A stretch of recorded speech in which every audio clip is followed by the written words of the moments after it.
Pertarungan suami istri akan terjadi di WrestlePalooza antara AJ Lee dan CM Punk melawan Becky Lynch dan Seth Rollins.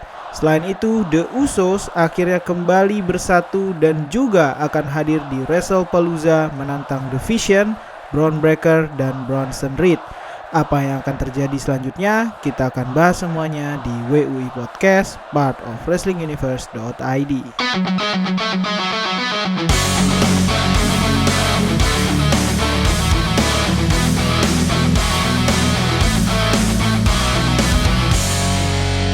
Selamat datang di WUI Podcast, part of WrestlingUniverse.id, podcast yang ngebahas semua hal tentang dunia WWE, apa yang terjadi dan mungkin akan terjadi.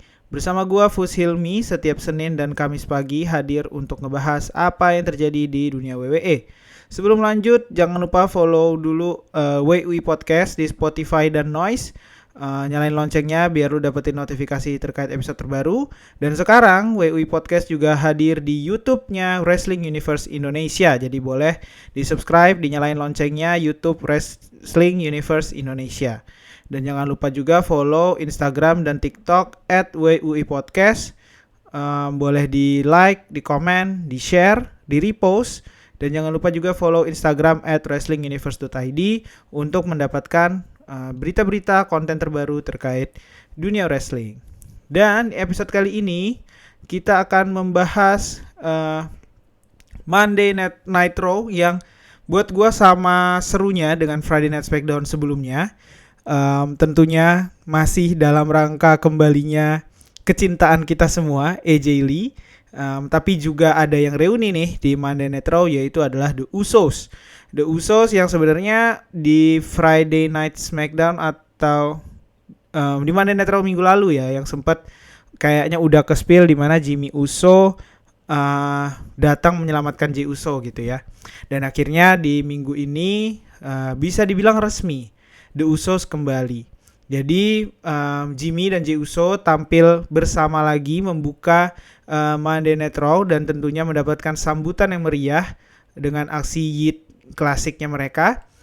Terus di situ Jimmy bilang bahwa mereka meskipun sempat terpisah mereka selalu lebih kuat ketika bersama. Dan di situ juga Jey Uso menambahkan bahwa mereka bukan balik hanya untuk reuni tapi untuk juga ngambil tempat lagi di tag team.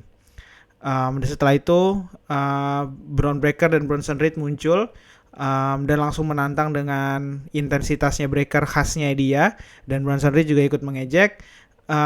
Setelah itu langsung ditantang ya sama The Usos untuk Bron Breakker dan Bronson Reed ngehajar mereka gitu. Terus tapi kemudian muncullah LA Knight dari belakang menghantam Bron Breakker dan Bronson Reed. Ini masih kebawa marah emosinya kayaknya dari Fatal 4-Way match ya gitu.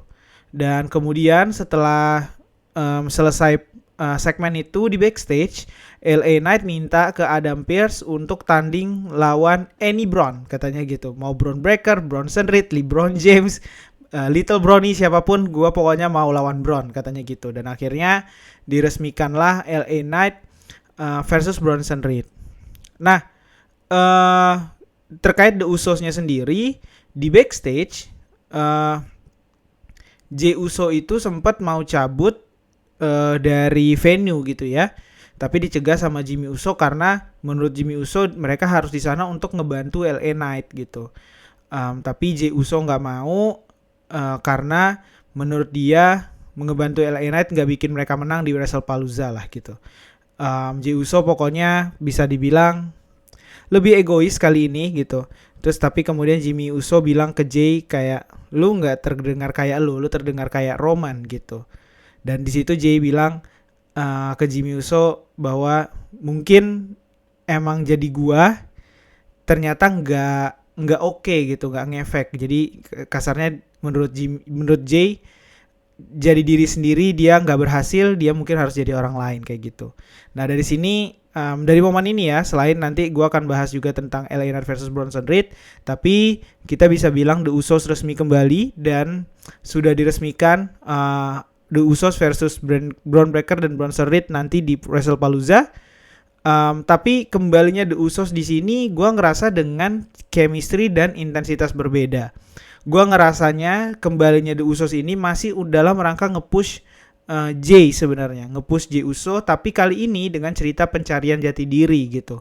Karena kalau kita balik lagi ke momen sebelumnya, sebelum WrestleMania 40 gitu ya, Roman Reigns tuh sempat bilang bahwa Jay, kalau nanti lu menang world title, lu akan mengerti dia lebih gitu. Terus kayak Roman bilang, kalau lu mau jadi yang terbaik, ada di topnya, satu-satunya yang bisa lu percaya adalah family gitu, keluarga. Dan Jay terlihat di malam ini, bahkan sebenarnya dari Fatal 4-Way match ya, ketika Roman Reigns lagi-lagi ngasih advice yang sama sebenarnya, dan Jey Uso menerima plek ketiplek si advice-nya itu gitu, bahwa dia cuman akan percaya keluarganya. That's why si Empang dihajar waktu itu, padahal si Empang ngajak kerjasama kasarnya untuk ngalahin Seth Rollins,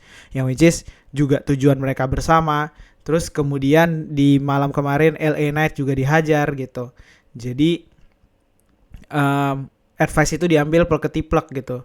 Banyak yang bilang di internet ya, malam Raw kemarin itu Jey Uso mulai talking like Roman dan moving like Roman gitu. Dan ini tuh kelihatannya emang jadi Jey Uso emang di prospek sama Roman Reigns sebagai the next tribal chief, dan sekarang path-nya akan ke sana gitu. Dan mengingat Roman Reigns sempat bilang waktunya akan segera tiba, ada juga gue menemukan yang menduga bahwa ini tuh ya path-nya, storyline-nya adalah menuju ngeprospek Jey Uso sebagai the next tribal chief gitu. Which is gue sih happy ngelihatnya. Jadi maksudnya gue masih di dalam posisi yang gue senang ngelihat Jey Uso sendiri, tapi walaupun sekarang balikan lagi dengan The Usos-nya, tapi dengan cerita pencarian jati diri ini bagus banget sih menurut gue. Dan akan sangat panjang dan bisa jadi cerita atau prediksi bahwa nanti di WrestleMania selanjutnya The Usos akan balik lagi megang title, Roman Reigns akan balik lagi megang title, dan di situ mungkin momen dimulai momen ngedelegate atau menurunkan tahta ya dari Roman Reigns ke Jey Uso gitu. Nah, untuk LA Knight sendiri dan Bronson Reed, akhirnya di malam itu terjadi pertandingan yang sangat-sangat keras tentunya. LA Knight dan Bronson Reed sama-sama dua monster gitu ya, sampai akhirnya di ending LA Knight sempat mau nge-BFT Bronson Reed, tapi kemudian Bronson Reed berhasil keluar dan ngedorong LA Knight dan kena Bron Breakker yang ada di ringside. Bron Breakker sampai jatuh ke bawah ke arah announce table gitu. Terus kemudian dari situ Bronson Reed ngambil momentum, Jack Edge LA Knight, dan akhirnya menang. Dari situ Bron Breakker dan Bronson Reed lanjut ngehajar LA Knight, tapi kemudian Jimmy Uso muncul dari backstage, tapi masih kalah.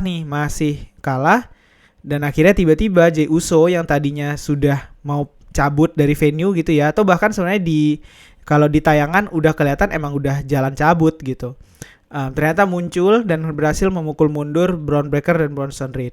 Nah, tapi kejutannya terjadi ketika tiba-tiba Jey Uso nge-spear LA Knight dan Jimmy Uso tidak bisa berbuat apa-apa gitu. Jimmy Uso di sana tuh berdiri kayak dia mengerti kenapa Jey Uso melakukan itu, tapi dia juga tidak setuju sebenarnya gitu. Jadi tidak memihak salah satu lah gitu. Dan ini akan menimbulkan intrik baru dalam ceritanya Jey Uso menurut gue. Jadi bukan gak mungkin feud-nya nanti ke belakang, bahkan mungkin LA Knight akan ngeganggu di WrestlePalooza, dan beneran mengganggu doang gitu. Dia tentunya tidak membantu The Usos karena Jey Uso-nya, tapi dia juga tidak memihak ke Bron Breakker dan Bronson Reed gitu. Mungkin akan ganggu doang. Tadinya gue sempat mikir kayak kalau Jey Uso tidak menerima advice-nya Roman Reigns secara perketiplek ya. Bisa jadi sebenarnya di WrestlePalooza The Usos akan menang dengan bantuannya LA Knight gitu. LA Knight akan muncul, ngedistract Braun Breaker dan Bronson Reed, dan akhirnya The Usos menang gitu. Tapi kalau kayak gini, kelihatannya sih LA Knight hanya akan mengganggu, kayak mencari spotlightnya sendiri lah gitu. Mungkin ya. Tapi itu juga mungkin kecil. Tapi yang menarik menurut gue sih, storyline Jey Uso jadi menarik banget sih. Nah, kemudian setelah momen itu, ada lagi pertandingan lainnya adalah AJ Styles melawan El Grande Americano. Dan sebenarnya ini yang menarik dari pertandingan ini adalah pipe bomb-nya AJ Styles di commercial break. Jadi kalau lu nggak nonton live-nya, mungkin lu nggak bisa lihat tayangan aslinya, mungkin beredar di YouTube, di TikTok, tapi karena kalau di live-nya Netflix itu pas commercial break, jadi kalau di tayangan ulangnya udah pasti akan ke skip tuh gitu. Dan di pipe bomb-nya AJ Styles ini dia menyoroti bahwa dia tuh bisa dibilang merasa sendirian, merasa kesepian. Terus dia juga ngelihat teman-temannya kayak Luke Gallows dan Carl Anderson sudah tidak berada di WWE. Michin juga sekarang ada di brand yang berbeda, yaitu di SmackDown gitu. Pokoknya dia menyeratkan dia sendirian nih dalam persaingan ini. Tapi menurut dia yang terjadi sekarang itu adalah karena ada pihak dalam WWE yang mengatur agar dia tidak bisa menang lagi gitu, karena dia sama sekali gak punya backup dan tidak meraih kemenangan lah gitu sama sekali gitu, dan bisa dibilang disingkirkan. Tapi malam itu di pipe bomb-nya itu dia menegaskan bahwa dia akan menghajar habis El Grande Americano bukan cuma untuk kemenangannya sendiri, tapi juga untuk orang-orang yang tidak menginginkannya di sini. Banyak yang bilang orang yang disindir itu adalah Paul Heyman. Ada juga yang bilang Triple H. Tapi maksudnya intinya adalah ada pihak yang emang ngedesain dia akan kalah terus lah gitu. Nah, secara pertandingannya kemudian akhirnya AJ Styles melawan El Grande Americano. Sebenarnya pertandingannya AJ Styles cukup dominan menurut gua, tapi yang mengejutkan adalah adanya distraksi dari El Grande Americano lain. Beberapa minggu yang sebelumnya kita sempat ngelihat ada 3 El Grande Americano muncul. Yang pertama tentunya yang bertanding dengan AJ Styles yang diduga adalah Ludwig Kaiser.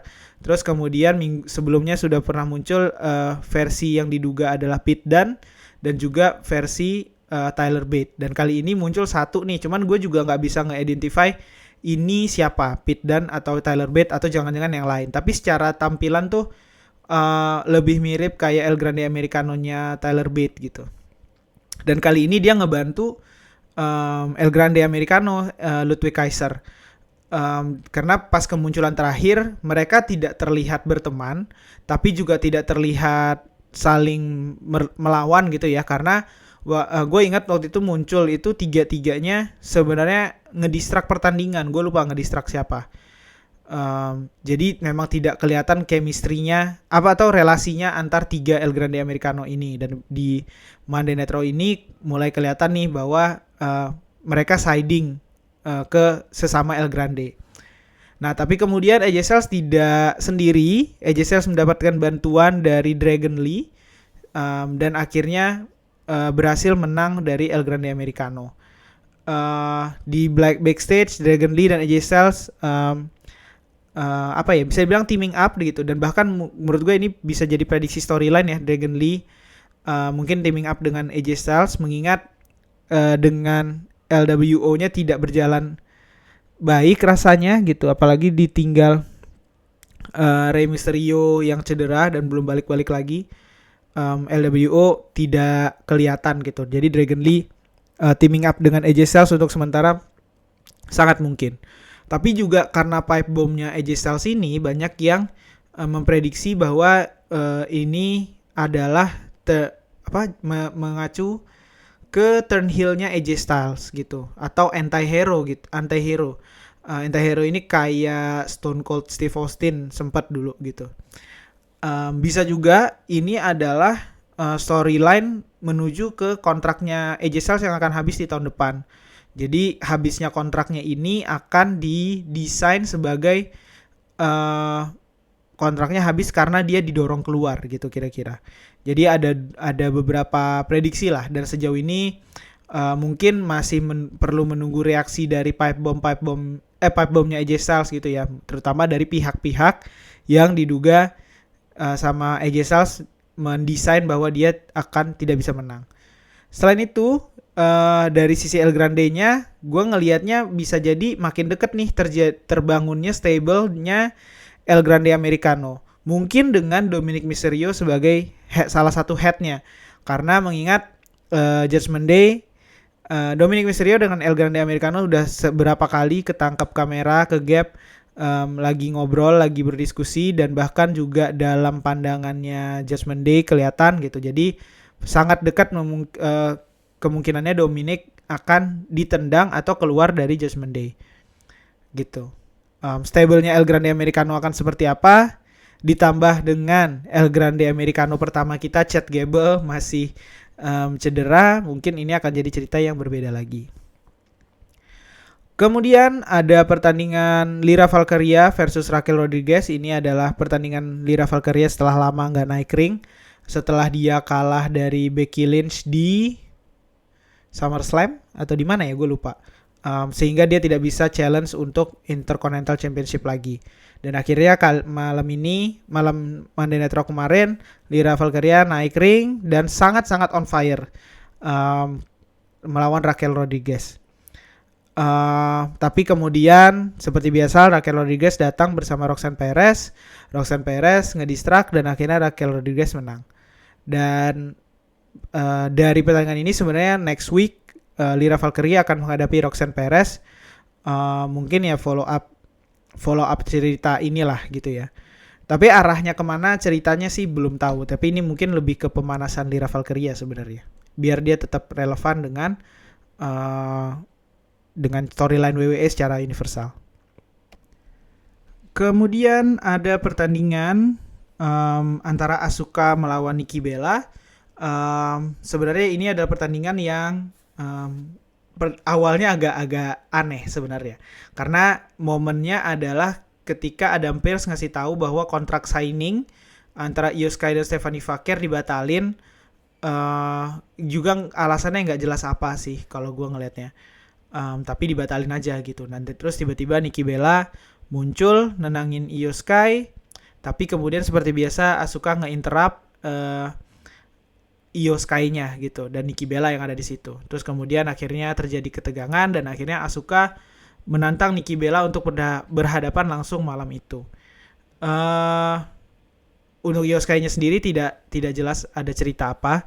Tapi gue sempat berpikir ada something fishy terkait kontrak signing dibatalin, tapi gue ngelihat bisa jadi sebenarnya kontrak signingnya batal ya, cuman batal aja.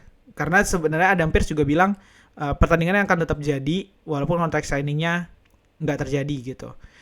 Dan mungkin bisa jadi dibatalin sebenarnya karena Stephanie Vaquer aslinya ya. Stephanie Vaquer kan akhirnya ternyata muncul di NXT, build up untuk NXT Homecoming gitu. Jadi bisa jadi karena itu real problemnya. Tapi mungkinkah ada sesuatu yang fishy, gue juga nggak tahu sih. Nah tapi balik lagi ke Asuka lawan Nikki Bella. Di pertandingan Asuka sangat dominan. Nikki Bella bahkan gue ngerasanya agak kurang banget sih. Sangat kurang lah, tidak impresif gitu. Dan akhirnya Asuka menang dengan submission, Asuka lock, terus kemudian Nikki tap out gitu.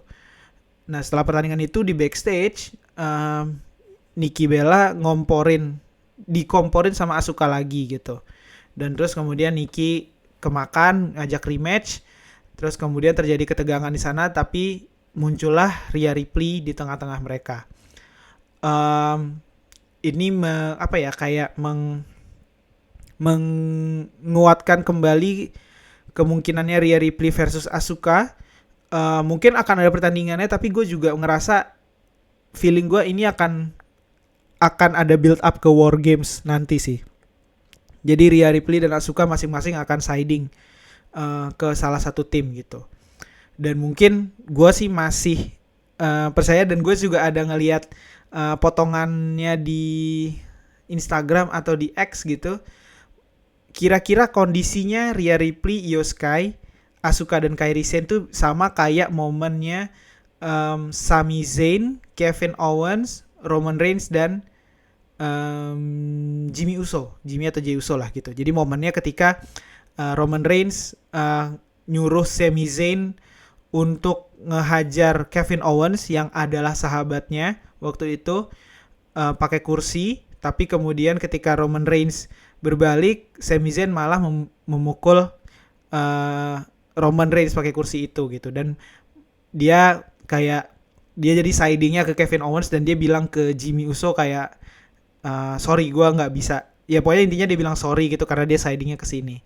Jadi kondisinya tuh mirip tuh sebenarnya, dan gue pikir-pikir bisa jadi sih dimana Roman Reigns-nya adalah Asuka, Jimmy Uso atau Jey Uso-nya adalah Kairi Sane, Kevin Owens-nya Rhea Ripley, Sami Zayn-nya nanti adalah Io Sky. Jadi Io Sky akan milih dia akan siding ke Asuka dan Kairi Sane atau ke Rhea Ripley gitu.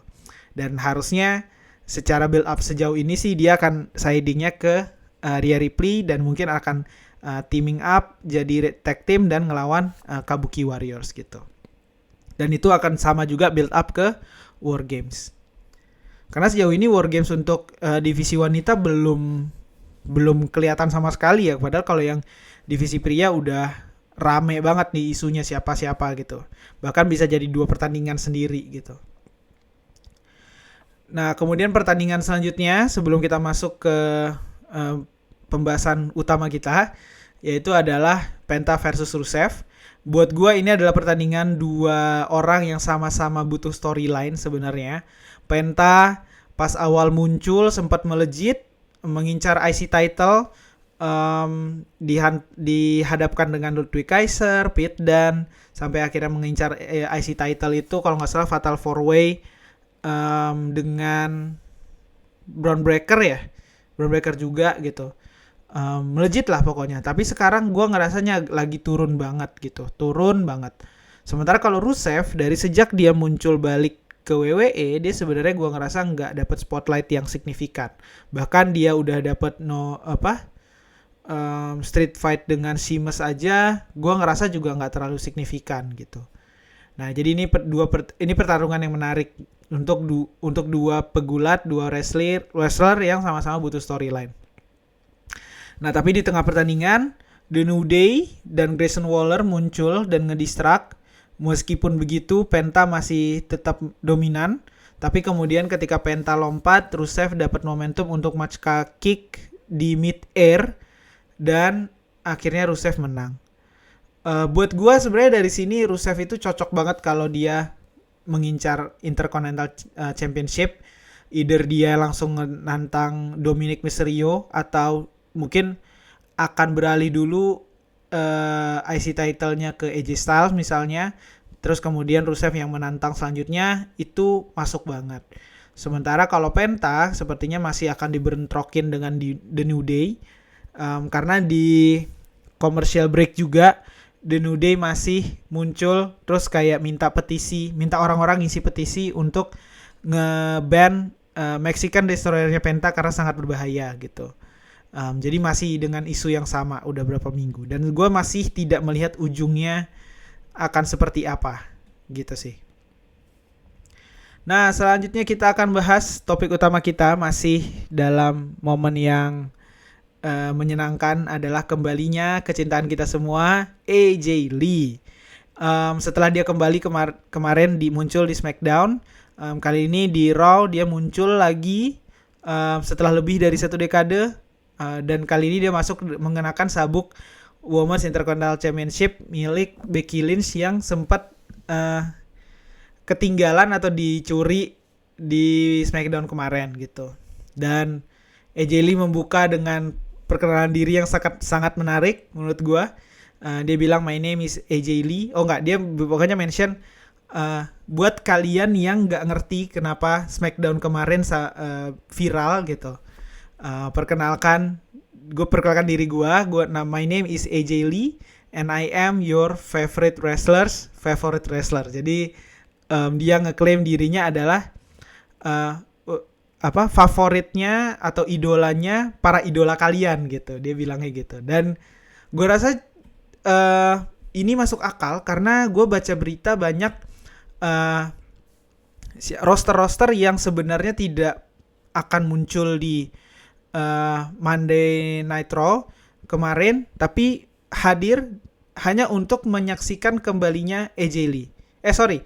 Mereka tidak harusnya hadir di SmackDown, terus tapi kemudian mereka mau hadir karena mereka mau menyaksikan sendiri momen kembalinya AJ Lee. Ada Bayley, ada Roxanne Perez kalau nggak salah juga, ada beberapa lah yang diberitakan seperti itu. Jadi klaim bahwa AJ Lee is our favorite wrestler, gue rasa itu benar. Dan promonya AJ Lee bercerita tentang apa yang dia lakukan selama 10 tahun terakhir, apa yang dia putuskan. Dia juga ngomongin tentang apa yang dia lakukan, tentang mental health-nya dia. Dan sampai dia akhirnya mention bahwa sebenarnya dia dan Becky Lynch in another timeline gitu ya, harusnya bisa berteman. Tapi Becky Lynch udah bisa dibilang kelewat batas karena dia udah ganggu suaminya, udah menginjak-injak suaminya gitu. Makanya AJ Lee datang hadir. Kemudian Becky Lynch di atas promo itu muncul, intinya sebenarnya minta sabuknya dibalikin, tapi kemudian AJ Lee bilang dia kasih 2 opsi. Jadi sabuknya ditaruh di tengah ring gitu. Terus AJ Lee kasih 2 opsi ke Becky Lynch. Pertama, lu bisa ambil sendiri, tapi mungkin akan gue hajar lagi kayak di SmackDown, atau kita tanding tag team. Tag teamnya tentu dengan para suami gitu. Kemudian di situ muncul juga Seth Rollins yang mau ngambilin sabuknya Becky Lynch, tapi dihalangin sama AJ Lee kayak Becky Lynch ngehalangin si Empang waktu mau ngejar Seth Rollins di Monday Night Raw sebelumnya. Momennya persis sama, tapi bedanya cuman Rollins, si Empang itu mau ngejar Rollins ke entrance keluar, tapi ini Seth Rollins dihalangi ketika dia mau ngambil sabuknya Intercontinental Championship-nya Becky Lynch gitu. Dan kemudian setelah momen itu kayak Seth Rollins masih berusaha, tapi kemudian si Empang muncul dari belakang, terus kemudian langsung naik ke ring dan mau nge-GTS Seth Rollins. Kemudian akhirnya tapi gagal karena Rollinsnya berhasil kabur. Dan di situ Rollins langsung bilang kayak, you want a match? You got a match gitu. Jadi official lah si Empang dan AJ Lee versus Seth Rollins dan Becky Lynch di WrestlePalooza. Gue sempat ngelihat Becky Lynch receptionnya tidak positif sebenarnya ya. Dia tidak terima adanya pertandingan ini. Tapi ya Seth Rollins mungkin dengan egonya gitu ya. Dan gue gak tahu apakah ini akan mempengaruhi chemistry-nya mereka nanti di WrestlePalooza karena Becky Lynch tidak terima atau enggak. Gue rasa sih enggak ya gitu. Nah, dan yang menarik sebenarnya dari kembalinya AJ Lee ini ternyata banyak berita yang bilang bahwa kontraknya AJ Lee ini bukan cuma 1 match nanti di WrestlePalooza, tapi akan panjang. Sehingga building ke storyline-nya AJ Lee ini akan sangat menarik. Jadi kalau gua sih prefer CM Punk dan AJ Lee akan menang nanti di WrestlePalooza, sehingga alasan untuk building storyline itu lebih valid gitu. Karena kalau Rollins dan Becky Lynch yang menang, gua ngerasa AJ Lee lebih sulit buat maju karena lebih sulit buat maju lagi karena kesannya ada kesan CM Punk adalah yang drag her down gitu, yang si Empang itu yang menghambat dia gitu. Jadinya nanti malah ceritanya antara perseteruan AJ Lee sama si Empang gitu. Dan gue menemukan juga prediksi storyline untuk AJ Lee yang menarik di X dari account @monesmisterio. Lo bisa cari keywordnya adalah AJ Lee booking return. AJ Lee returns booking kayak kira-kira gitu. Dia memprediksi sampai ke WrestleMania 42 tahun depan dan itu sangat menarik. Pertama yang di WrestlePalooza nanti AJ Lee dan CM Punk akan mengalahkan Seth Rollins dan Becky Lynch dengan bahkan dia bilang Becky akan tap out gitu. Dan gue sih tidak masalah Becky tap outnya, tapi gue ngerasa yes, AJ Lee akan mengalahkan Becky Lynch-nya gitu. Dan ini akan memanaskan lagi CM Punk dan Seth Rollins. Mungkin nanti ini akan jadi storyline yang terpisah untuk World Heavyweight Championship. Kemudian nanti di Crown Jewel, AJ Lee akan menantang Becky Lynch untuk Women's Intercontinental Championship, tapi terjadi kejutan adalah munculnya Bayley yang ternyata siding dengan Becky Lynch, jadi memihak ke Becky Lynch dan malah membantu Becky Lynch ngalahin AJ Lee gitu. Jadi Bayley yang dengan persona barunya nanti dia akan malah memilih untuk team up dengan Becky Lynch, sehingga nanti di Survivor Series tim AJ Lee versus tim Becky Lynch itu akan diisi sama ya benar-benar face versus heel gitu. Gue inget di AJ Lee itu ada Io Sky, Rhea Ripley, Nikki Bella. Sementara di siapa namanya di timnya Becky Lynch ada Bayley, ada Roxanne Perez, Raquel Rodriguez, Asuka dan Kairi Sane gitu. Gue lupa sih, kayaknya ada 2 lagi berarti ya tim AJ Lee, cuman gue lupa siapa. Dan di sini juga sebenarnya akan ngarahnya ke feud AJ Lee dengan Nikki Bella yang walaupun mereka teaming up gitu ya, tapi sebenarnya masih ada tensi tinggi di antara mereka gitu dengan sejarahnya mereka lah gitu. Tapi walaupun begitu mereka end up dengan bersatu satu tim dan akhirnya menang. Nah kemudian nanti di episode Raw, AJ Lee akhirnya mengalahkan Becky Lynch untuk Women's Intercontinental Championship dengan AJ Lee terlebih dahulu harus ngalahin Nikki Bella di pertandingan number 1 contender match gitu, yang memaksa mereka walaupun yang udah teaming up tapi mereka akhirnya harus berhadapan gitu. Nah ketika Nikki Bella kalah number 1 contenders ini di pertandingan Women's Intercontinental Championship, Nikki Bella akan jadi orang yang membantu AJ Lee menghalangi Bayley yang akan membantu Becky Lynch gitu, sehingga AJ Lee bisa menang dan meraih gelar Intercontinental Championship ini. Nah kemudian di next eventnya Saturday Night's Main Event akan dibuild dengan Nikki Bella dan AJ Lee menjelaskan bagaimana mereka coming together sebagai tim gitu ya setelah 10 tahun yang mereka lakukan sebagai head of division sebenarnya untuk membantu generasi baru gitu. Tapi sekarang mereka ngelihat Becky Lynch dan Bayley malah menahan generasi baru ini untuk tidak berkembang gitu, sehingga mereka harus mengatasi Becky Lynch dan Bayley kasarnya gitu. Nah kemudian nanti di Royal Rumble AJ Lee akan ikut di dalam Royal Rumble dan mungkin akan, kalau di sini dibilang dia memprediksi AJ Lee akan menghadapi Paige yang kembali, walaupun pada akhirnya AJ Lee berhasil mengeliminasi Paige, tapi out of nowhere ternyata Roxanne Perez yang sudah digambarkan sebagai siapa ya, kayak anaknya AJ Lee malah menyelinap di belakang dan malah mengeliminasi AJ Lee gitu. Nah kemudian masih panjang sih sebenarnya sampai di WrestleMania 42 prediksinya si Ed Mones Mysterio ini Roxanne Perez yang akhirnya mengalahkan AJ Lee dan Liv Morgan untuk Women's Intercontinental Championship gitu. Buat gue ini storyline yang sangat menarik, walaupun gue sejujurnya nggak bisa ngelihat sejauh itu, tapi gue ngerasa sampai ke Survivor Series ini masih make sense banget gitu. Bahkan gue sampai ke AJ Lee dan Nikki Bella mengalahkan Bayley dan Becky Lynch, itu masih sangat make sense dan itu storyline yang sangat menarik gitu sih. Jadi penentunya sebenarnya ada di WrestlePalooza, apakah benar AJ Lee berhasil mengalahkan Becky Lynch gitu. Dan nanti kemudiannya penentuannya adalah kejutan Bayley-nya muncul apa enggak, karena Bayley setelah promo yang sangat-sangat menarik itu sampai sekarang mungkin udah 2 minggu promonya nggak muncul lagi, orangnya juga belum muncul gitu. Jadi gue sih sangat menunggu Bayley muncul. Nah dengan begitu untuk WrestlePalooza yang akan terjadi minggu depan.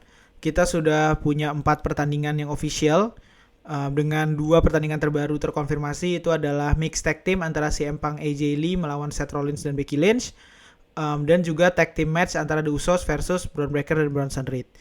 Jadi potensial matchnya sebenarnya kalau gua ngelihatnya dari episode sebelumnya tersisa adalah Aleister Black versus Damian Priest dan juga Cody Rhodes dan versus Drew McIntyre untuk Undisputed WWE Championship.